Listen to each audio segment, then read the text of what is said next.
is back on the B minor 7, but the last note will go, ends up back on the F sharp, because the progression,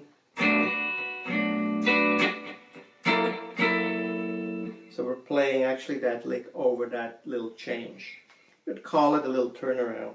This is actually a little Dorian run.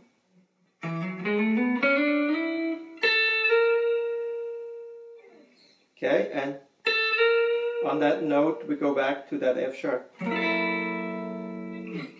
So how do we play that? Middle finger on the 7th fret, a hammer on the 9th, on the A string.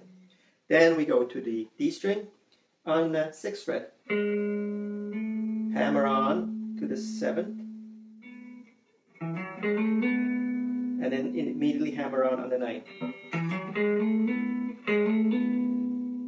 Then we go to the G string, do the same.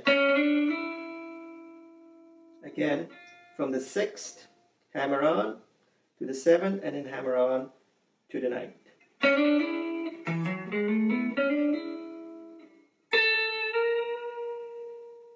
And then the last two notes that we play is the 10th B to the 11th P.